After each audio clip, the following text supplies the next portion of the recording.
here at the Macao Museum of Art and also a curator. Thank you all for being here in a beautiful, sunny Sunday morning. We are delighted to present today the first workshop / course in contemporary curating by Professor Delfim Sardo. Professor Delfim Sardo is a renowned figure in Portugal, outstanding art critic, writer, educator, and manager of the arts. His entry point in the curating practice comes from philosophy and not from art history. That offers his practice a slightly different approach to the practice of curating. Professor Sardo is presently the coordinator of the course, master course of art critics and curating in the fine art faculty in Lisbon. He's also an author of a wide variety of books. I have here two today.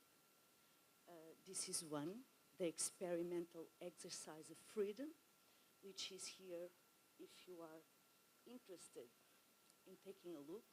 And this is the most recent one, Uivar à Lua, which in English would be? Howling to the Moon. A collection of essays about art, artists, art and artists.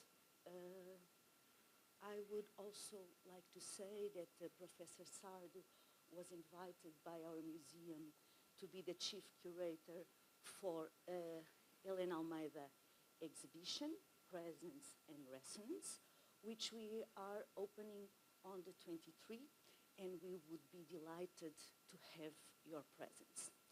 Besides this course, we are also presenting on the 24th a lecture, also by Professor Sardo, on the details of the artistic practice of Helena Almeida.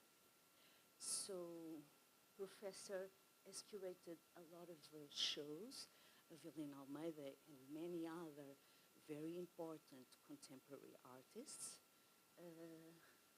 In particular, in 2004, a very important retrospective of Helena Almeida's work, Pés no chão, cabeça no ar, Feet on the floor, Head on the sky, it was titled. It's a show that is a precedent of the major internationalization of Helena Almeida's work. So after that show, in 2025, was the participation of Helena Almeida in the Venice Biennale and also in St. Paul Biennale. So I have some logistic information I would like to share. Along the day, we will have two breaks, one in the morning and one in the afternoon. We will have a break for lunch. And this session is being recorded. So I would like you all to know that the session is being recorded. If you are interested in the certification that the museum prepared for all those who participate in this course, you are welcome to sign the presence sheet, both in the morning and in the afternoon. And later on, you will receive this certification. So without further ado, Professor Sardo, the floor is yours. Thank you very much, Margarida. Thank you very much. Thank you very much for having decided to spend a beautiful Sunday inside these walls and not outside in the beautiful weather that is in Macau, much better than in Lisbon. Lisbon, when I came, was cold and rainy, and here it's wonderful. I'll try to correspond to your decision of how we want to spend this Sunday, discussing subjects on curatorial problems, curatorial studies, on exhibitions and contemporary art. Margarita already made my introduction.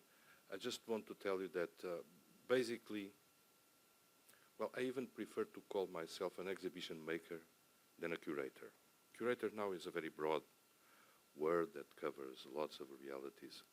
I like to make exhibitions and the catalogs of the exhibitions that I make. And it's a part of my life. The other part is writing and the other part is teaching in the university. So I have my life divided in 3 fields. And they all come together in this idea of thinking what does it mean to make an exhibition? What exhibitions are for? And above all, the question that is kind of the million-dollar question, it is what makes a great exhibition? And it's not obvious what makes a great exhibition. Sometimes you have exhibitions that have wonderful artworks, and you don't have a good exhibition. And sometimes you have exhibitions that don't have masterpieces, and you have wonderful exhibitions. So one thing is the artworks that are exhibited, the other thing is the exhibition itself. Exhibitions are a way of telling stories. And sometimes it's difficult to understand how you can relate to the work of an artist and tell a story, which is the story of the artist, with the works that you have to deal with. Of course, there are lots of different possibilities. One is if you have the artist working with you, and the artist is there, and you can discuss every topic, you can ask questions to the artist, you can, with him, try to understand better his work. And the other thing is if the artist is not there, if the artist is not present, because he's not with us anymore, which is the case of the exhibition of Helena Almeida that I'm now curating here at the museum and that you will see on the 23rd. It's a very curious situation, this one of trying to do an exhibition with an artist that is not among us. Because you have to start with the knowledge of the work of the artist. I was lucky enough to work with Helena Almeida several times when she was alive and well and very active, and so I was lucky to be able to work with her. But another different thing is now that she's not here, there are questions, there are interrogations that you would like to ask directly Helena Almeida regarding the installation of some works, regarding the connections or the distance between works in the exhibition, or the path that you have, the path that was designed for the show. It brings to the first point that I would like to share with you, and it comes from a text from a very important curator of the Museum of Modern Art in New York called Robert Storr. He was chief curator of painting, then he was curator at large. He had a very important role in the Museum of Modern Art. He was also curator of the Venice Biennale, and he's very much connected to painting, so it was a biennale with a strong presence of painting some 10 years ago. And he has a text on doing exhibitions that is called Show and Tell. And Show and Tell is an exercise that in American and English schools, it's a very common exercise. You know, kids are asked to bring something from home and tell a story about their relation to that object. As a matter of fact, in Portugal, we don't have that tradition, which is, sometimes I think that my students in university, sometimes they have difficulty to make an explanation, to structure a discourse, because they never had the need to show and tell, to do that exercise of bringing something and tell a story about it.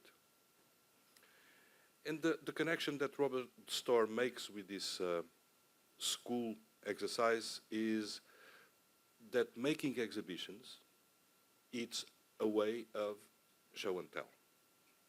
So we have to show something and we have to tell a story. And the person who is in charge of doing that exercise of show and tell is what in museums we call the curator. Curator is a name that has an Anglo-Saxon root. In France, in the French tradition, the word was not curator, was conservateur, someone who is in charge of the conservation, of the preservation of the work. But somehow this Anglo-Saxon tradition of the curator survived. And now that profession, being a curator, is applied to everything. The other day I was here in Macau. We were having lunch in a very good restaurant. And the lady that was presenting the menu, she called the curator of the tea of the restaurant. So the restaurant had a tea curator. So you can curate anything. You can curate tea, you can curate coffee, you can curate wines, or you can curate fashion magazines. Curator applies to lots of things. We are in a much more restricted approach to that profession of being a curator. And let's imagine the curator in the museum as someone who, let's go to the Latin root of the word, which is someone who takes care. Even in Portuguese and in French, the word in Portuguese, curador, has a specific meaning in law terms. So a curador is in law someone who is in charge of preserving some assets from a company or from a family or whatever. And so a curator is someone who takes care. But you know, the words have this thing that sometimes they open to different fields, and perhaps we can follow a bit and try to see where they lead us. And the word curare, which means to heal, it's in the name also of a poison, which is exactly curare. So we can make a connection with the Greek term pharmakon. Pharmakon is the word that refers to any kind of substance that is good to heal. So you go to the pharmacy. Pharmacy comes from pharmakon, and you buy things that possibly heal you. But the word pharmakon in Greek also means poison. Perhaps if the thing is not adequate, or if the quantities are not the right ones, something that heals can be something that destroys. And I think that's a good lesson for the curatorial profession. Curating a show is being in the balance between something that takes care and something that can destroy. If you show too much, you can destroy. If you don't show enough, you can also destroy. So curating an exhibition is finding or trying to find a good balance between what can help to enlighten the work of an artist to the public, or what can help to the interpretation of the work of the artist, or even show the relevance of the work of the artist in a specific context. But it's like walking on the top of a blade, because you you must realize that it is an operation showing that has to be done carefully and with a clear conscience of what we are trying to do. So I would say that the first thing that, I hope you don't mind if I take the jacket, okay? Because it's very warm. So if you are making an exhibition, the first thing that you need to, or try to understand, is what is the purpose of the exhibition? What is the exhibition for? For example, I'm doing here this exhibition on Helena Almeida. This is not the same exhibition of Helena Almeida that I would do if I was doing the exhibition in Lisbon, because Helena Almeida has shown the work several times in Lisbon. But when I made the exhibition of Helena Almeida, the retrospective with her still alive in 2004, that exhibition was very close to this one. It was not with the same works, but very similar, because Helena Almeida didn't show the work in an exhibition in Lisbon since 1983. So for 21 years, which means that artists that were between 20 and 40, they had never seen an exhibition of Helena Almeida. And so we needed to do a show that was comprehensive enough and broad enough in terms of where it would begin and where it would end, to try to make a panorama of the importance of Helena Almeida in the cultural context of the Portuguese artistic production. The big difference here is that we are not only talking about the context of Helena Almeida inside the Portuguese, let's say, art scene, because now Helena Almeida is a much more global artist. Now she is recognized as one of the important European artists of the end of the 20th century and the beginning of the 21st. And so what we are trying to do is making an exhibition that explains, or try to explain, how she started with painting, how she made a criticism of painting, why she decided to begin using photography, and why she was photographing herself, and why these photographies of herself are not self-portraits. They are portraits of a woman. And so that's the goal, the aim of this exhibition, is trying to make that script through Helena Almeida's work. And when we do the show, when I do a show, my first ambition is to make a show that is clear.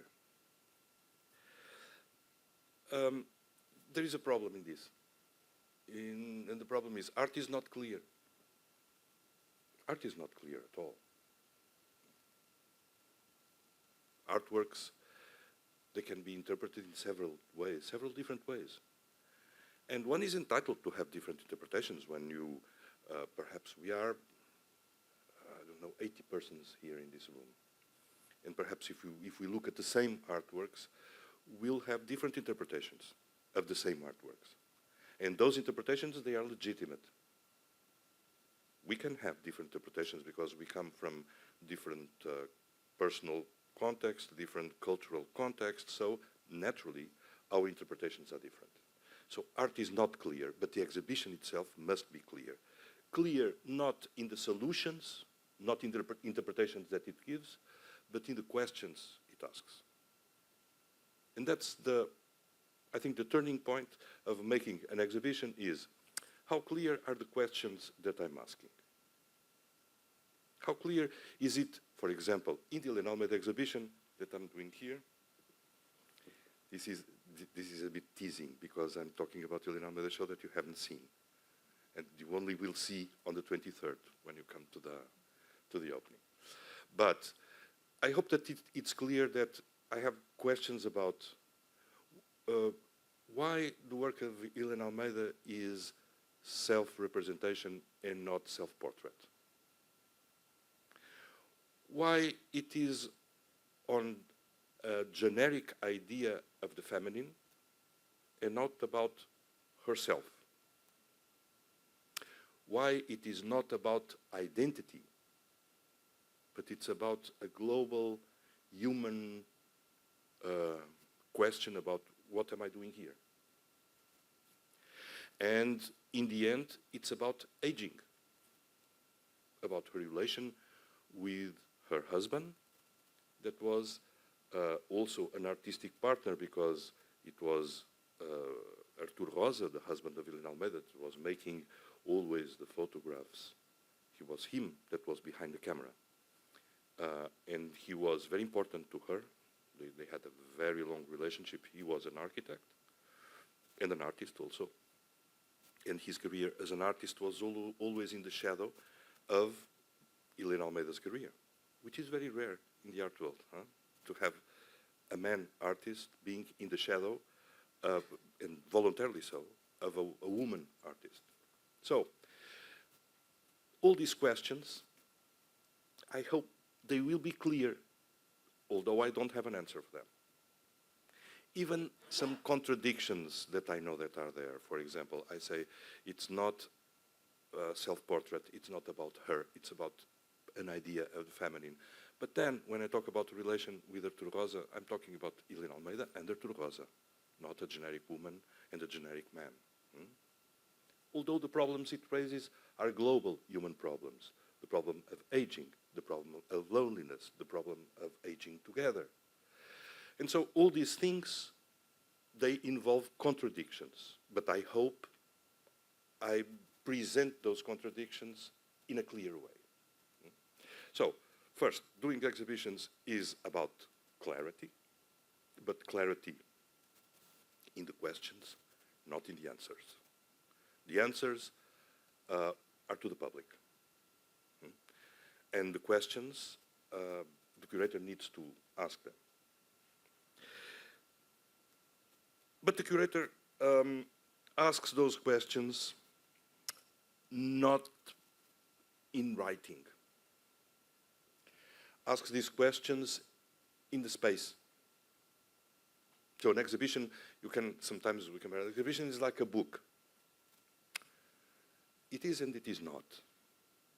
Because in a book, you are seeing a book, you are sitting, and you are concentrated in one page. And then you turn the page, and you don't move, except your hand, your arm. Perhaps you have to adjust in the chair, but that's all. And an exhibition, no, you are walking in the space.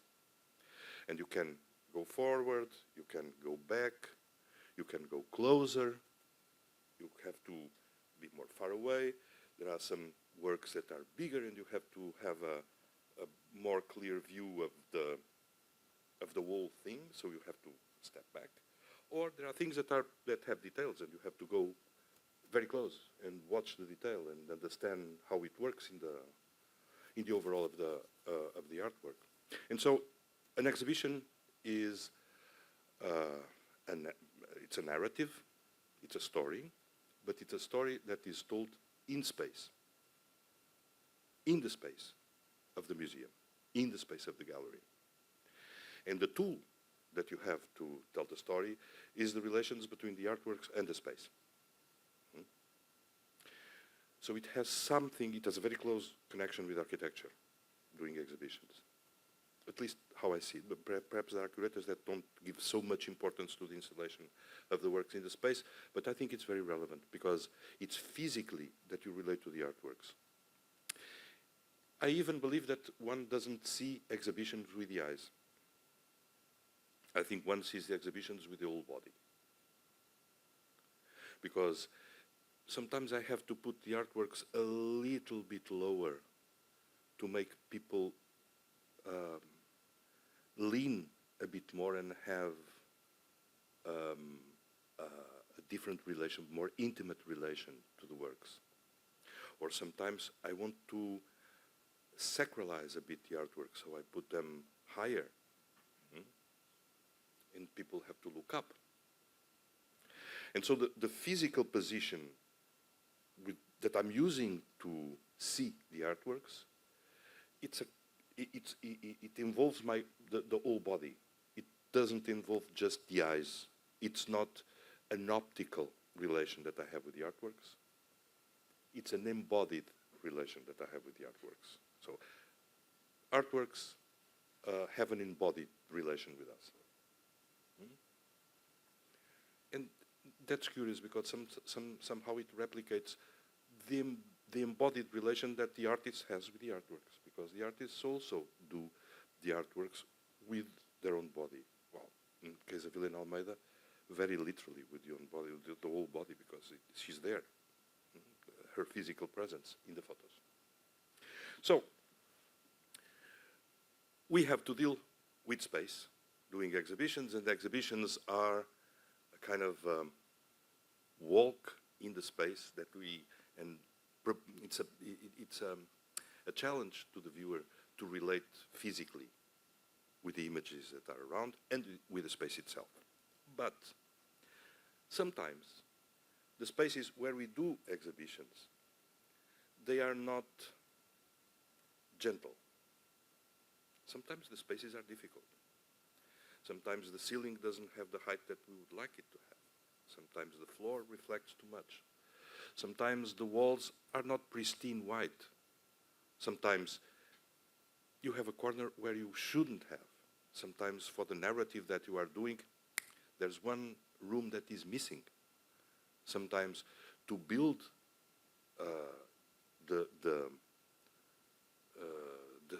to build physically the script that you wrote for the show, you have to make too much construction, and you don't have a budget for it.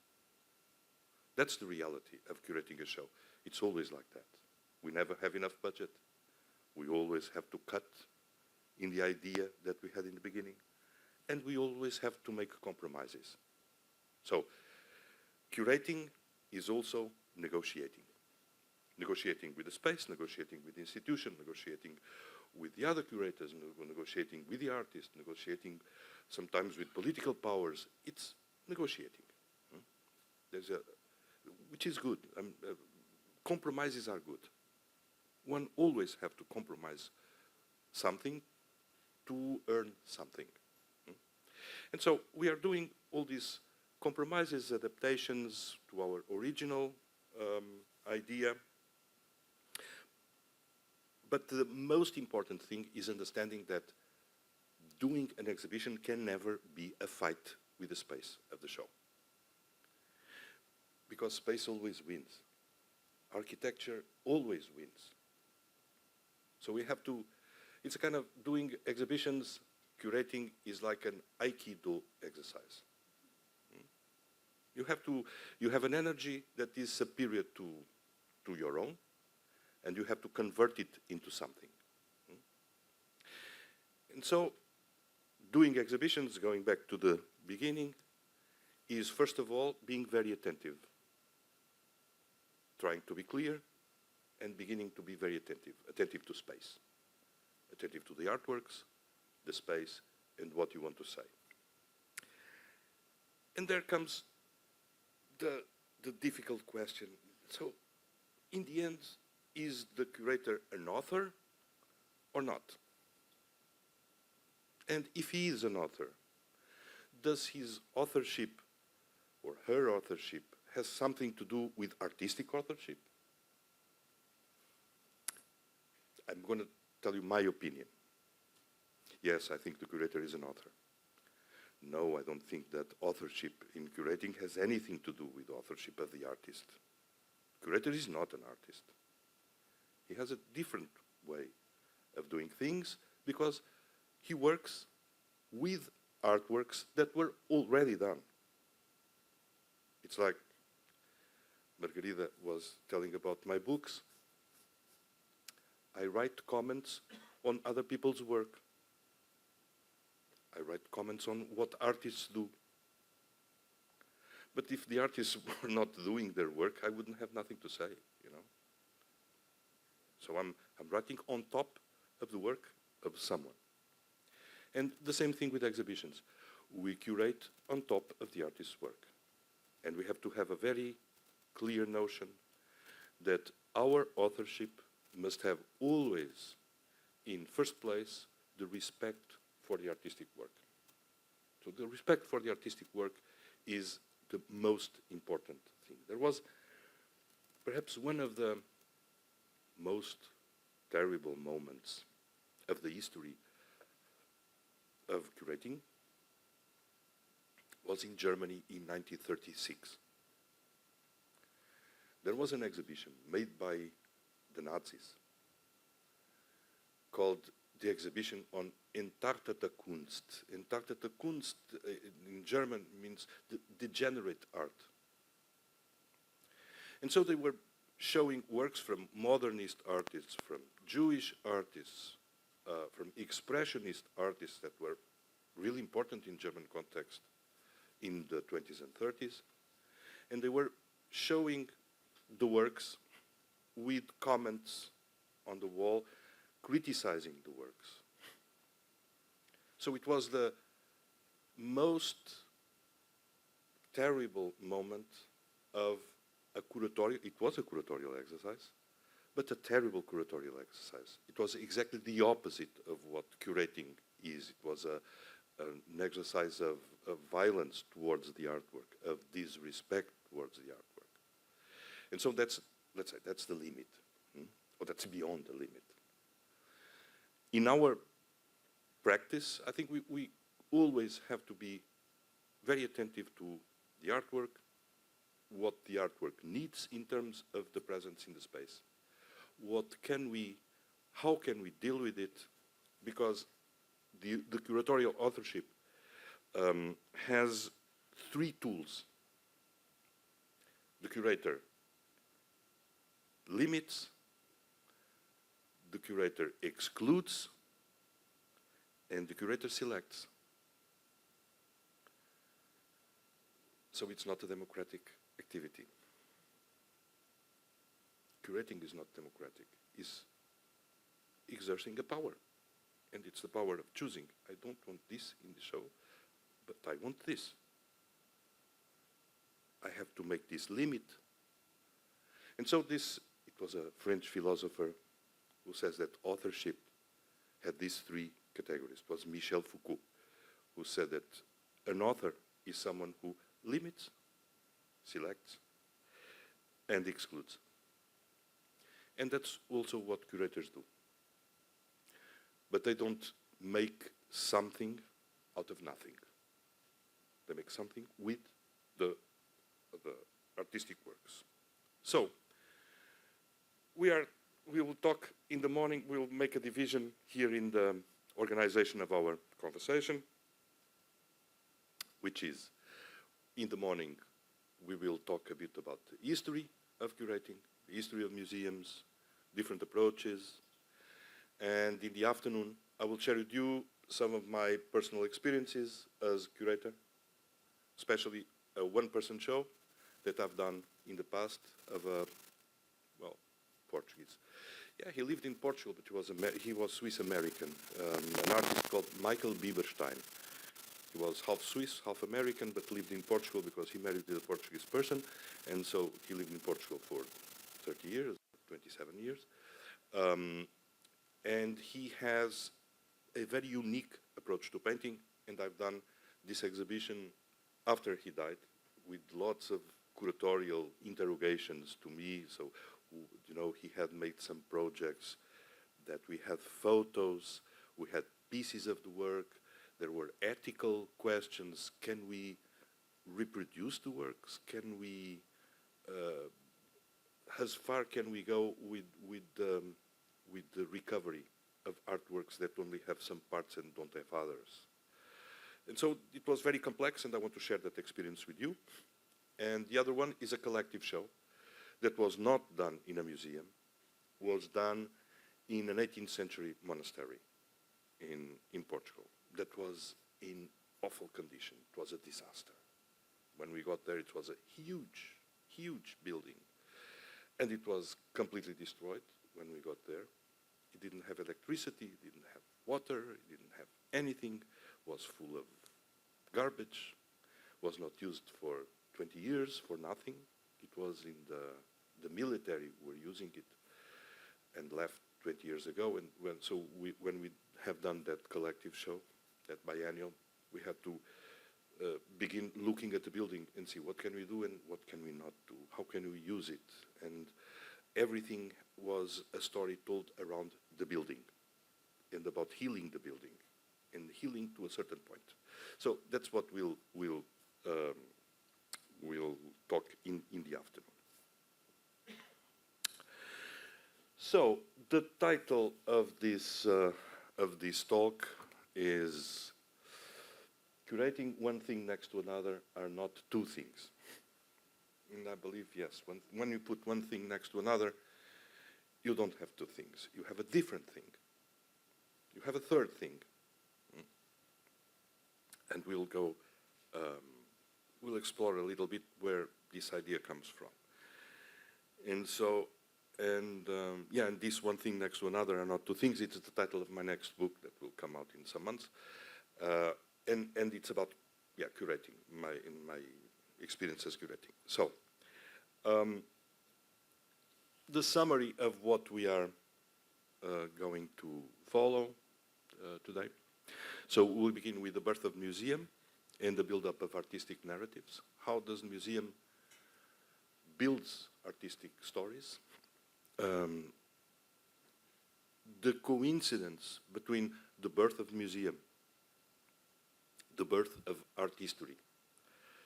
Of course, I'm talking the West. Aesthetics and politics, the three things are very much together in the 18th century. Then we're going to focus on a German art historian that is very important for me, called Abi Warburg. Perhaps some of you, I don't know if you passed by London. In London, there is the Warburg Institute in London University, the Warburg and Cocteau Institute, which is a very important place for art history. We'll talk a little bit about the avant-garde, the idea of the avant-garde and how the avant-garde is a permanent test to art and test to curators and test to the publics. Some references, important references in the history of curating, like Wilhelm Bode, Alexander Dorner, and Harald Zeeman, which Bode is the person who made in Berlin the project of the Museum Island in Berlin, which is this complex of museums that was built in the 19th century. Alexander Dorner is perhaps the most important museum director in the first half of the 20th century in Germany, and then Harald Zeeman, who was a Swiss curator. We'll mention an artist called Remy Zog, who is a Swiss artist that has a very important text called The Art Museum of My Dreams, His Dreams, and the museum today and the cultural dynamics of the museum. And then we'll go for my own personal experience, Michael Bieberstein retrospective, a biennial in Coimbra in 2017. Here is still a visit to Helena Almeida exhibition. We won't make it because it's not in condition to be seen yet. And we'll have final considerations. And I hope lots of questions from your part during the day. Please, this is all very informal. I don't, please ask all the questions that you want to ask, interrupt when you want to interrupt. This is a conversation. This is not a very formal course. It's Sunday and it's beautiful weather outside. So please enjoy all the interrogations that you have. So we begin with this. Today exhibitions are a kind of natural thing, but it was not always like that. Exhibitions began at a certain moment, and they began out of a certain context. And that context is, of course, the 19th century. 19th century is the era of the invention of the exhibition. It's during the 19th century that most of the problems about what is to make exhibition, what are we doing with exhibitions, not only art exhibitions, but can be industry exhibitions or scientific exhibitions. All these production of exhibitions, either in old Europe or in the New World in the United States, they were very important. There is a beautiful book, fantastic book by Thomas Pynchon, which is a writer that I like a lot. And Thomas Pynchon, it's a huge book that all the story goes around the International Chicago exhibition at the end of the 19th century. And he can tell the story of all the 19th century with the Chicago exhibition. And these big exhibitions, the beginning of the world exhibitions, universal exhibitions, they had this aim of telling you the story of the country or the place or the scientific achievements. And for that, they had to build buildings to host the exhibitions. It was also an important colonial time for Europe. So some of the European countries, they were involved in very violent and very present colonial processes. And let's be honest, they were stealing what they could. And so they were grabbing lots of artworks, lots of ethnographical documents, lots of artistic productions from other non-European countries, and they were bringing them to Europe. It was the moment when Germany made this incredible museum island. I told you about Wilhelm Bode, the island of museums. It was the moment when the British Museum developed to the level that it has now. It's when the Louvre transformed itself not only from the collections that belonged to the royal family in the end of the 18th century and expanded to also Napoleon conquests, to everything that he brought from Egypt, for example. And for all these collections, huge buildings were necessary. And buildings that were technologically very advanced, like this kind of glass and steel buildings. You have lots of examples through Europe. Some of them still exist, others don't, because they were not, these buildings for temporary exhibitions, they were not to last. As a matter of fact, they were to be used for the exhibition, and then we'll see how long they will last. Usually they wouldn't survive a very strong storm or a very hard rain, but anyway, they began making an imaginary situation of this idea that the exhibition is a moment where you have an insight to the world. Of course, art exhibitions are different from these exhibitions. Art exhibitions are more, in a way, they are more in collapse always. Huh? But the 19th century is also the moment when a specific way of doing shows was being developed, which was the salon. Let's just tell a bit the story of the first museums.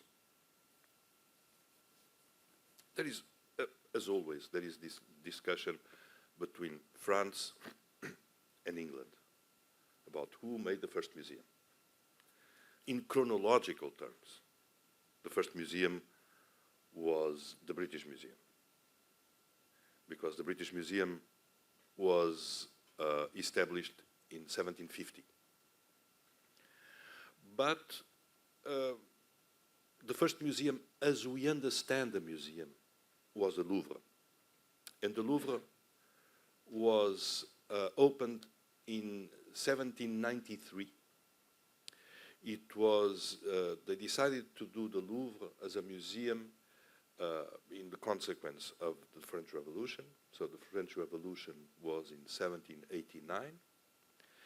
And then there was the Assemblée Nationale, the National Assembly in France, and it was a decree from the National Assembly, the idea of transforming this palace, where the royal family had the collections, the Palais du Louvre, to transform it into a public museum. It was not the same thing having a public museum or having a palace with the artworks that belong to the royal family inside. What was the big difference? The big difference was called public.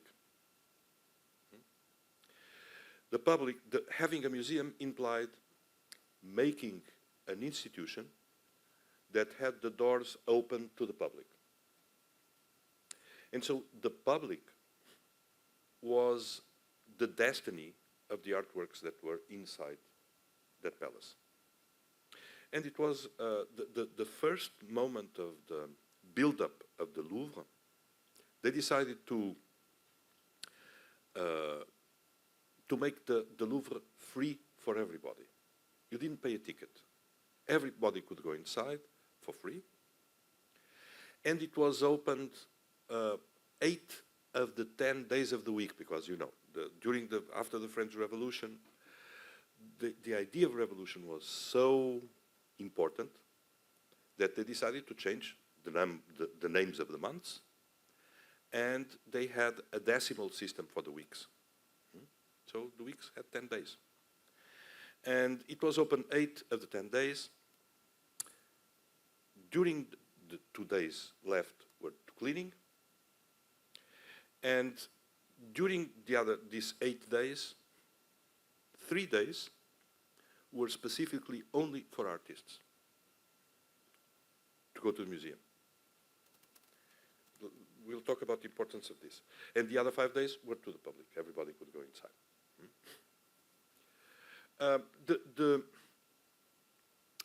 The first time that there was a ticket to visit the Louvre was in 1795, when they have done the first exhibition, the first retrospective exhibition that was ever done, which was an exhibition of Raphael. So Raphael was the painter, the classical painter, the glory of classicism, so new classicism. So the idea of making an exhibition appeared, and it was the director of the Louvre, called Denon, who made the curatorial of the show, and he had clear ideas of how he wanted to do it. He knew that he wanted to do it chronological, and he knew that he wanted to cross the idea of chronology with a thematic idea. So it was chronological, but let's say landscapes must be together. Religious painting must be more or less together. So it was well thought. It was so expensive to do that show that they decided to charge a ticket. And there was a big discussion in newspapers in France. So how come? We had the revolution. We have an Assemblée Nationale. People are entitled to go to the museum because they are citizens, and it's the political right to have the free entrance in the exhibition. How come they are making us pay a ticket? And so this discussion was important, because then the Louvre was free access again after the show, but it raised this question of asking, is a public institution entitled to charge tickets or not?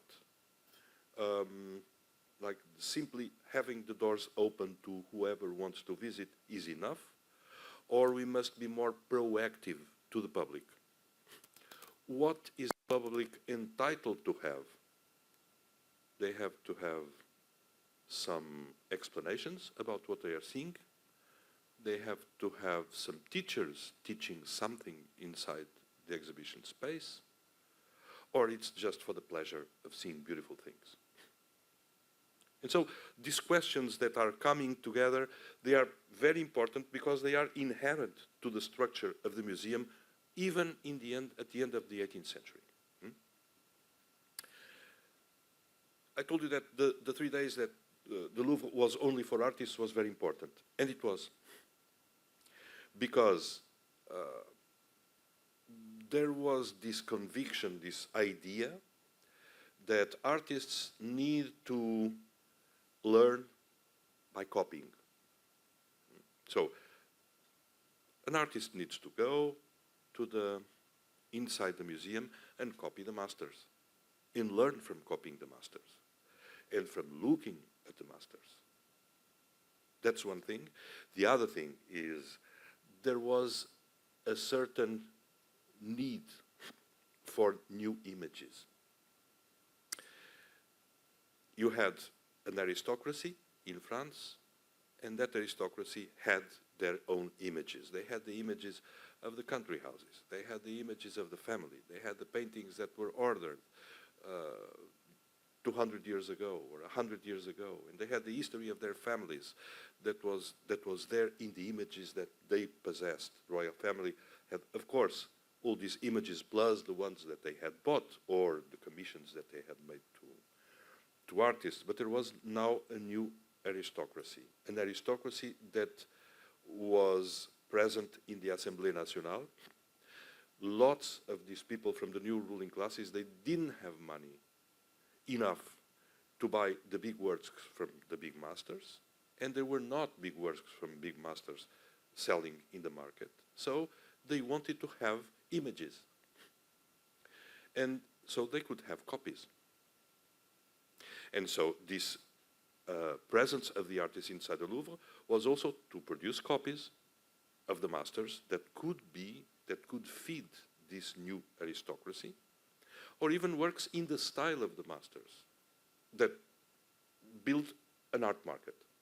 So you have the museum, an idea of education through art, and an art market, everything coming together at the same time, at the end of the 18th century and beginning of the 19th century. The other moment that this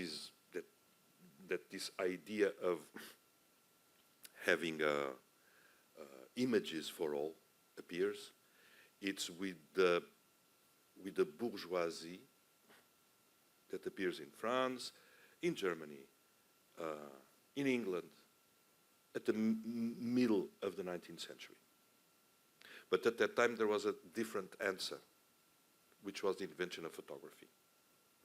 Photography was invented in 1839.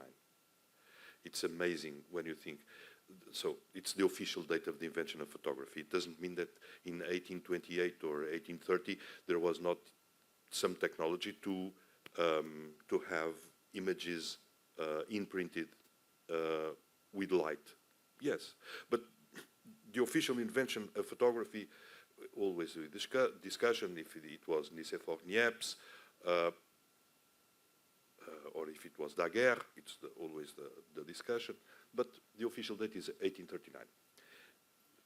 In 1850, 11 years after this invention of photography in London, there were 2,000 photography studios. 2,000. It's enormous. And in Paris, it was more or less the same thing. Almost 2,000 photography studios. So there was a kind of social need for images. And this will make a very important transition that affects us all. Well, today we have this. Today we have phones. But so we come from the invention of the museum in the 17th century from a moment where all the images of the world were artistic images. All the images of the world were artistic.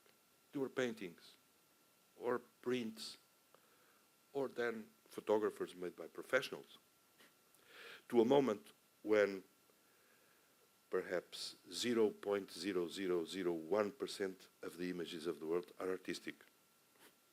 All the other images are not artistic, are the images that you take on the phone. I was flying here and I was taking pictures from the plane in the airport.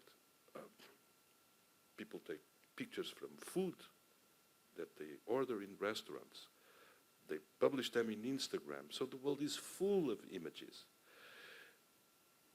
which made a totally different relation with image. Now, we don't have the same value for image.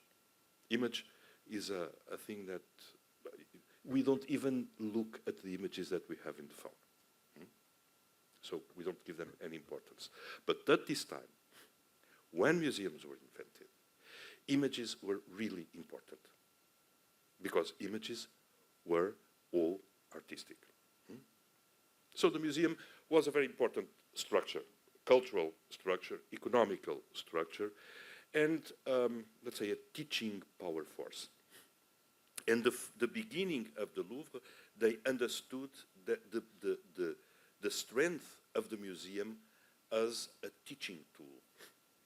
It's also the moment when there is, in the transition between the 18th and 19th century, a huge movement of trying to teach people how to read and write. There was one tool in the West that was essential for that, which was the invention of the pencil. The pencil was cheap. It could be sharpened very easily, just with a knife. You sharpen a pencil, you can write, and you can erase, so you can use the same sheet of paper twice, so it's cheap.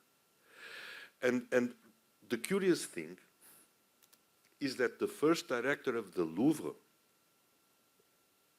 was also the person who introduced the pencil in schools as a teaching tool.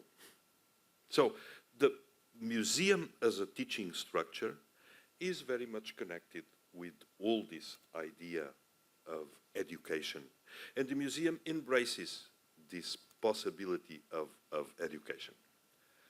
During the 19th century, well, coming from the 17th century, during the 18th century and the 19th century, there was a structure that was coming from the monarchy, which was the so-called academy, the Fine Arts Academy. The Fine Arts Academy was an association of painters, of artists, with a power that was delegated by the king, or by the royal family, or by the emperor. And so this fine arts academies, they had to establish what it was that could be considered good art or what was not art at all. There are, of course, artists that were involved. In England, perhaps the bigger leader of the academy in the 18th century is Sir Joshua Reynolds, which was a painter. In France, as normal, the academy was a battle, a permanent battle of power between artists. Well, the academy organized every year several salons, several exhibitions. These exhibitions were the heartbeat of what we would call today contemporary art, their contemporary art. It was where the contemporary art was heart-beating. Because the museums were not showing work from their present, they were showing work from the past. There was nothing compared to what we have now, like contemporary art galleries or contemporary art museums. So the contemporary art, the artists, the living artists were showing their work, was the salon. But the salon had a jury. A salon was a very hierarchical structure. So you have here an image of a salon in the 19th century. And it's curious because I began with this image, which is a photography of a salon in the 19th century, and then we'll go back to this. And then we have here another photography of the selection process of the salon with a jury. As you can see, lots of people are with canes. It's like on the verge of physical confrontation. So the salon was a battlefield. And when we see images of the installation of the salons, this is a print an engraving. So this is 18th century. No photography yet. And so when you see, you can understand two things. First thing is you have a hierarchy in the places where the paintings are on the walls. So the importance of the painter was measured by where he was on the wall. If he was too far away up there, he was not so important. If he was low down, he was not so important. So if he was more or less at eye level, oh yeah, that was the measure of his importance. And the war of the installation of the artworks was very relevant. And so that's one thing that you immediately see. The other thing that you see is that there is not one idea of exhibition as a whole. You have one artwork plus another one, another one, another one, another one, another one. And the idea of exhibition, of having a global experience, is not there. Where is the global experience? In the social network that you are doing downstairs with the people that are there meeting. They have their wonderful costumes. There is one writer, a British writer, called Julian Barnes. I don't know if you enjoy Julian Barnes. But Julian Barnes, in one of his books called The Man in the Red Jacket, he has wonderful descriptions precisely of the salon and of the social connections at the salon. So the salon was a place to make deals, to sell artworks, but also to level the artwork with other artists and to have confrontations. And also, of course, it was a seduction arena. So all that was a salon. And it's very, now we can check the number of visitors of the, so here they are still installing a salon. We know the number of visitors. This salon, which is the salon, no, it's this one, sorry, the 1863 salon, this is the sculpture part. We know that it was seen by something like 200,000 persons. If you think that Paris at the time had perhaps 1,800,000 people living there, having 200,000 visiting a salon, it's more than 10% of the population, which is gigantic. And this is not the kind of, well, all this process of tourism, this global tourism didn't exist. So it was people from Paris that would go to the salon in Paris. So the capacity of mobilizing people to visit the salon was enormous. The salons had a really a very important cultural role. But of course, they were not culturally challenging because they were totally dominated by a structure, academic structure, that was very rigid. And you know the stories of the salon and of the salon des refusés, the rejected salon. And the rejected salon was, you have artists like Manet, who were not selected for the salon, precisely in 1963, and they were showing in the Salon des Refusés, in the salon of the ones that were not accepted in the main salon. Let's say the Salon des Refusés was also decided by the emperor. Was not an organization of artists that decided, we are doing a salon. No, no.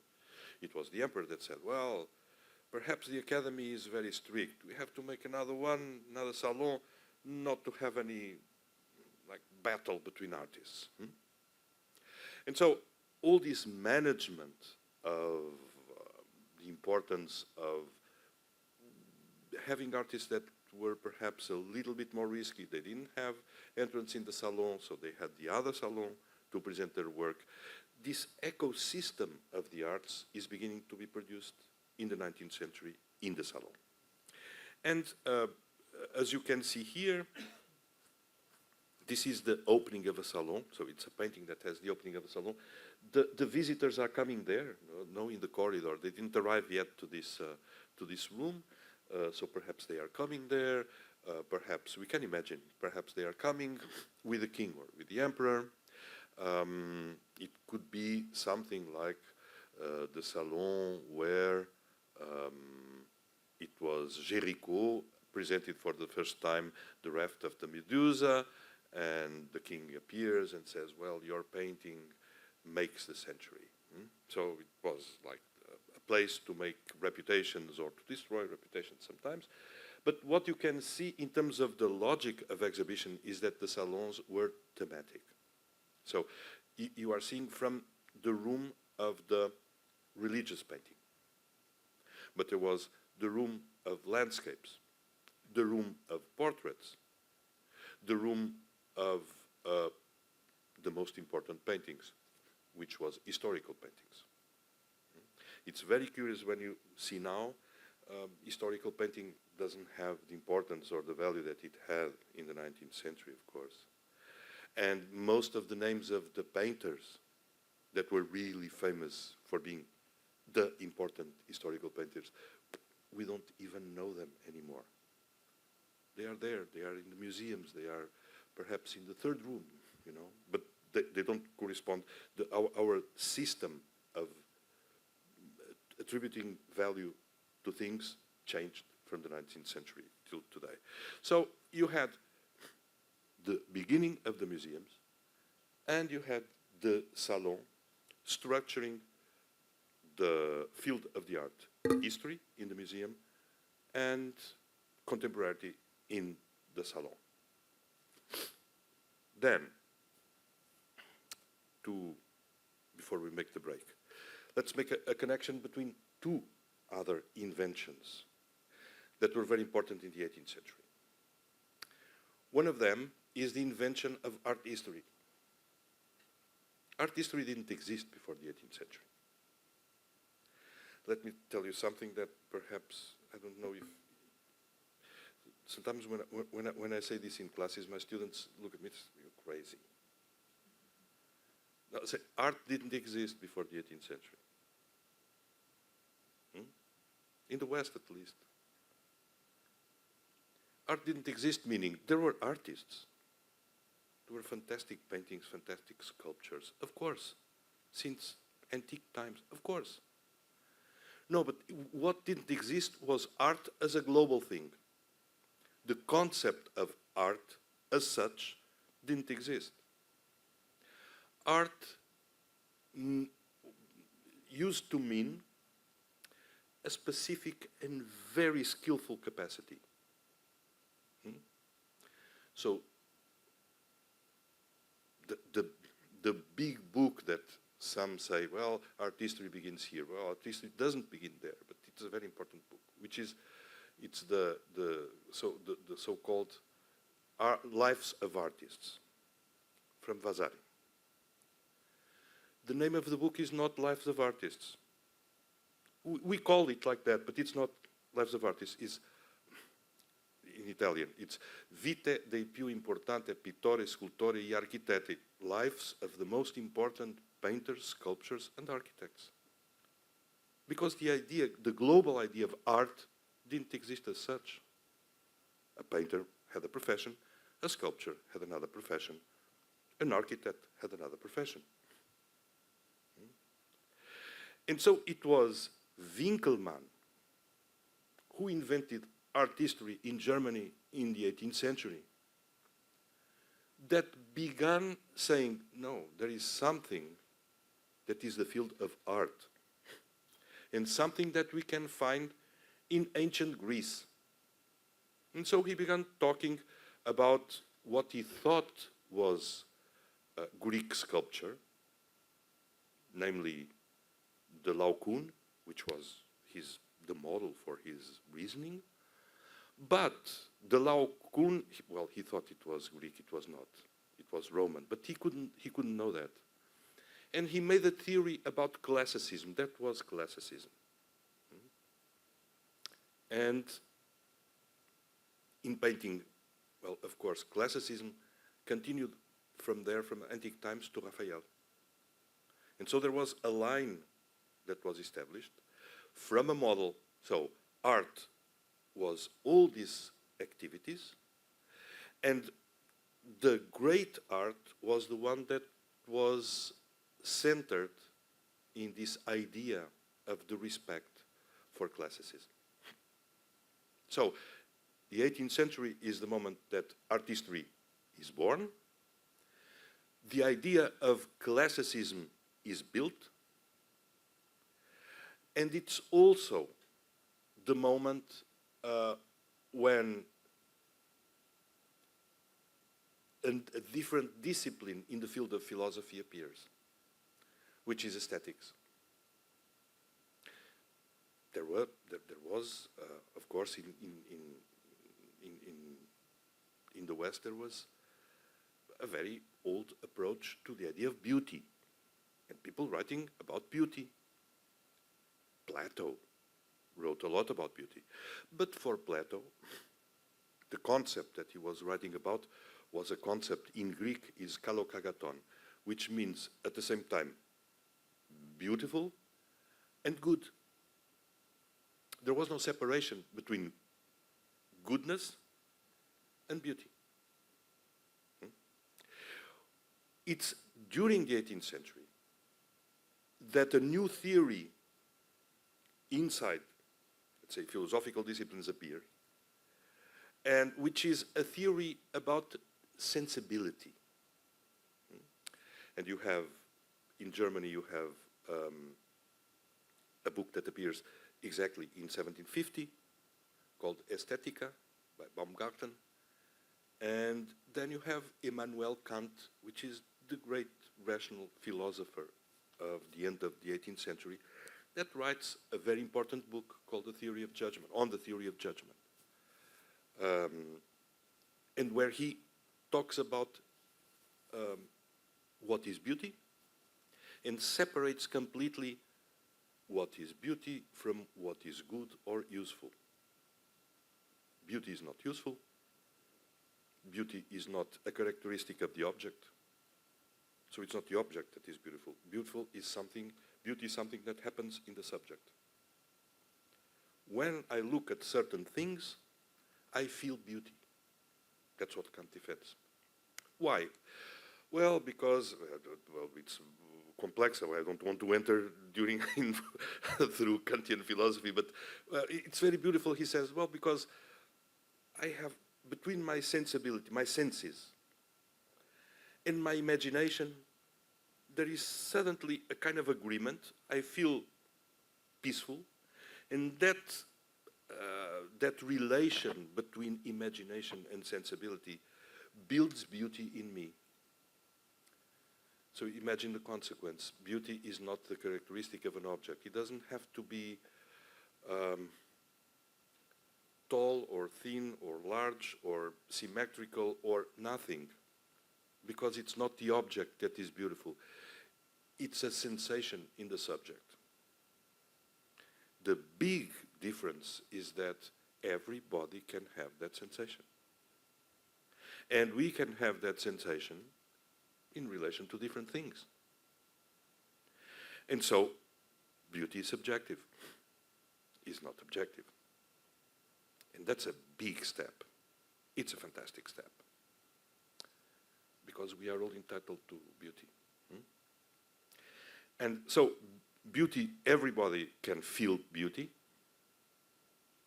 But then he says something very curious. So beauty is subjective, and he says, but it's also universal. So how come? Or if it's subjective, how can it be universal? Philosophers have these things. And he said, well, it's universal because it's universal not in act, but in potence. So it can be universal. When I feel beauty, it's such a moving thing for me that I try to convince others. We know that. We know that is true. We go and watch a movie, and we love the movie. And the person that goes with us hated the movie. And what do you think? Do you think the problem is yours, or the other person who doesn't have a sensibility good enough to, and sharp enough to understand the beauty of the movie? We always think it's the other one who doesn't have the sensation of beauty sharpened enough. And what do? We try to convince, hey, haven't you seen the beauty of that scene? Haven't you seen the car going there, the sunset? Didn't you understand?